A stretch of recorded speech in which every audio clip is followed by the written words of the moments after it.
आप राहुल तेवतिया नाम के उस तूफान से रिकवर कर चुके हो तो मुस्कुराओ, क्योंकि आईपीएल के मैच नंबर 11 का समय हो चुका है। चार मीनार के शहर का मुकाबला कुतुब मीनार के शहर से, यानी कि Sunrisers Hyderabad versus Delhi Capitals. Time for a 5 point preview with Ajit Agarkar and Deep Dasgupta. Delhi 2 match खेले, दोनों जीते और नेट रन रेट की वजह से पॉइंट्स टेबल में नंबर 1 पर है, जबकि हैदराबाद 2 खेले, दोनों हारे। Let's get straight into our preview. Genuine point number 1, desperate situation है हैदराबाद के लिए, क्या विलियमसन को मौका मिलना ही चाहिए? दीप, पिछली बार एक डगआउट इंटरव्यू किया था कि विलियमसन ने मैच के दौरान, और आधे अधूरे शब्दों में इशारा कर दिया कि वो तो तैयार है, कोई निगल विगल ऐसा है नहीं, तो ये मान के चले कि वो फिट है, और अगर हाँ तो कैसे शामिल करे अगर जरूरत है। उन्होंने वही कहा कि वो तैयार हैं, वो अवेलेबल हैं सिलेक्शन के लिए।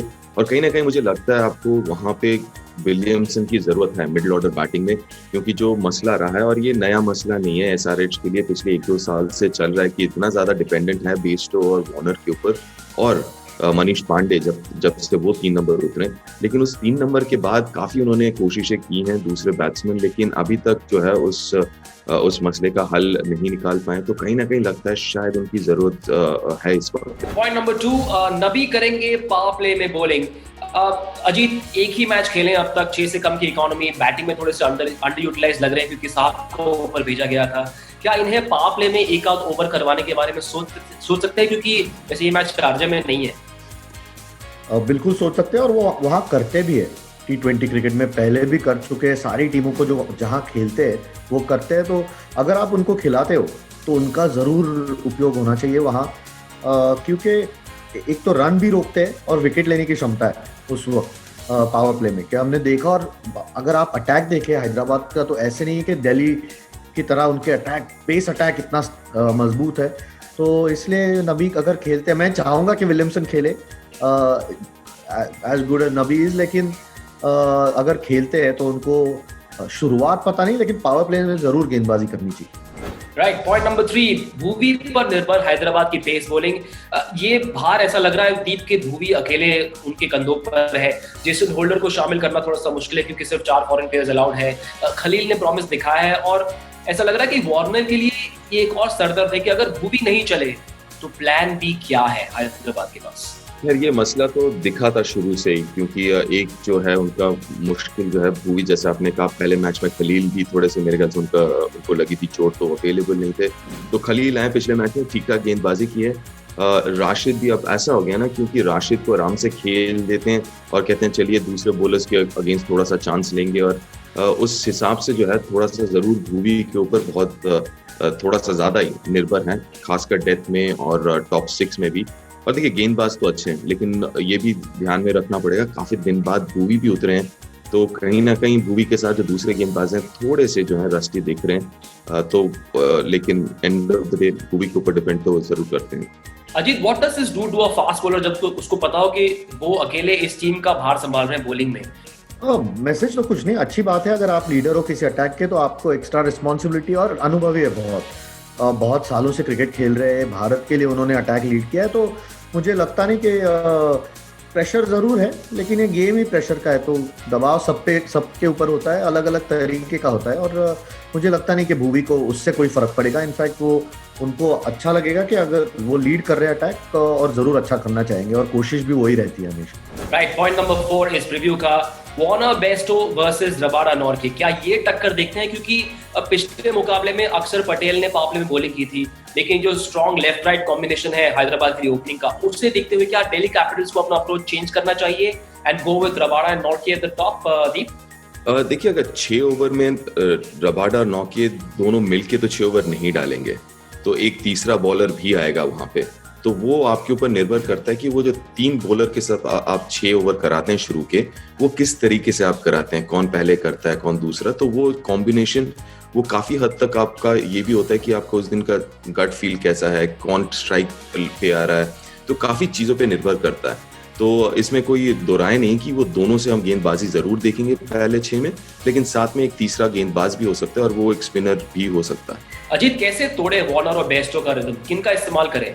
नए गेंद से जरूर दोनों तेज गेंदबाजों को करना चाहिए। मेरा मानना है, हमने देखा पैट कमिंस ने उनके खिलाफ जो स्पेल डाला वो कितना अच्छा था और बहुत ही प्रभावी किया। तो गेंदबाजी अच्छी करनी होगी क्योंकि दोनों ही एक्सप्लोसिव बल्लेबाज है, तो अगर एक भी विकेट लेते हैं दोनों में से तो हैदराबाद पे बहुत दबाव आ जाता। राइट, इस प्रीव्यू का 5वां और आखिरी पॉइंट दिल्ली के बारे में है। ये लेफ्ट राइट को ज्यादा नहीं हो रहा, क्योंकि ऐसा लग रहा है कि दिल्ली का अगर आप टॉप 6 देखें, लेफ्ट राइट वाला मामला ज्यादा है, क्योंकि Prithvi Shaw right handed, Dhawan left handed, Hetmyer left handed, Iyer right handed, Pant left handed, और इस चक्कर में क्या ऐसा लग रहा है दीप की मार्कस स्टोइनिस थोड़ा सा अंडर यूटिलाइज हो रहे हैं, क्योंकि बिग बैश लीग में ऊपर खेलते हैं और बहुत अच्छा खेलते हैं। देखिए, अगर आपके पास वो लग्जरी है कि आप लेफ्ट राइट कॉम्बिनेशन को रख पाते हैं तो मेरे ख्याल से वो अपनाना चाहिए। अगर आपके पास वो नहीं है, लेकिन यहाँ पे हम बात कर रहे हैं दिल्ली कैपिटल्स की जिनके पास वो लग्जरी है, तो मेरा ये मानना है कि अगर वो है तो फिर इस्तेमाल जरूर कीजिए, क्योंकि उसका फर्क पड़ता है। लेकिन काफी टीमें ऐसी भी हैं जिनके पास वो लग्जरी नहीं है, फिर भी कोशिश करती है, तब थोड़ा अचंभित रहता हूँ मैं। लेकिन मेरे ख्याल से दिल्ली कैपिटल्स के पास, जैसे आपने कहा स्टोइनिस की बात कही, देखिए उतनी ताबड़तोड़ बल्लेबाज आपके चाहे वो ऋषभ हो या श्रेयस अय्यर हो, तो ऐसा नहीं कि बहुत ज्यादा फर्क है। तो मुझे नहीं लगता कि इससे परे जाना चाहिए इस स्ट्रैटेजी से। अजीत, टीम दोनों मुकाबले जीत चुकी है। जब जीत हासिल हो रही होती तो लोग सवाल नहीं पूछते, लेकिन क्या यही समय है कि दिल्ली खुद के अंदर देखे और कंप्लेसेंसी ना आए, और इस चक्कर में आपको लगता है कि स्टोइनिस के रोल के बारे में थोड़ा सा सोच सकते हैं बिफोर इट्स टू लेट? नहीं, मुझे लगता नहीं अभी, क्योंकि ऊपर के बल्लेबाज ठीक कर रहे हैं, या ऋषभ पंत हो या श्रेयस अय्यर हो, पृथ्वी शॉ ने हमने देखा पिछले मैच में अच्छी इनिंग के लिए, शिखर धवन ने शुरुआत जरूर धीमी की थी लेकिन बाद में उनका स्ट्राइक रेट ठीक हुआ, तो उनके पास बल्लेबाज है। अगर नहीं होते तो देखिए, और हर एक का एक रोल होता है, और इस वक्त टीम को वो भी जरूरत है कि 6-7 नंबर पे आके भी कोई अच्छा खेले। वो अच्छा खेल रहे, जरूरत पड़ी तो जरूर उनको प्रमोट करेंगे, लेकिन जब कुछ खराब नहीं चल रहा है तो आप ज़्यादा चेंजेस करने की आपको ज़रूरत नहीं पड़ती, तो वही इस वक्त दिल्ली के साथ हो रहा है। राइट, वेरी क्विकली जेंटलमैन, एक prediction and one player to watch out for. Deep, देखिए जिस तरीके से दिल्ली इस वक्त खेल रही है तो दिल्ली को डेफिनेटली आगे रखूंगा मैं, इसमें कोई दो राय नहीं। और एक प्लेयर जो फर्क डाल सकता है, और खासकर एसआरएच के लिए मैं कहूँगा वार्नर। अभी तक उस हिसाब से उनका बल्ला चला नहीं है, और अमूमन जब भी खेलते हैं एसआरएच के लिए तो बहुत ज्यादा रिस्पॉन्सिबिलिटी के साथ खेलते हैं, उसकी जरूरत भी है फिलहाल एसआरएच को। Ajit? Delhi Capitals clear favourites इस मैच में, अच्छा खेल भी रहे और ज्यादा बेहतर टीम है। मैं एक्चुअली वार्नर को पिक करने वाला था, बट दीप ने वार्नर को पिक कर दिया है, तो मैं पृथ्वी शॉ को कहूँगा। पिछले मैच में हमने देखा कि कितने अच्छे बल्लेबाज है वो और क्या इम्पैक्ट कर सकते हैं गेम पे, तो मैं उम्मीद यही है कि वो फॉर्म कंटिन्यू करेंगे। चलिए, दोनों 1% दिल्ली को चुना, लेकिन क्या हैदराबाद ऑफ द मार्क होंगे इस पॉइंट्स टेबल में, या फिर दिल्ली को मिलेगी जीत की हैट्रिक? पता करेंगे। हो गया review. Thanks so much Ajit and Deep for being on T20 time out. That's it for now. मिलेंगे रिव्यू के साथ ओनली ऑन ESPN।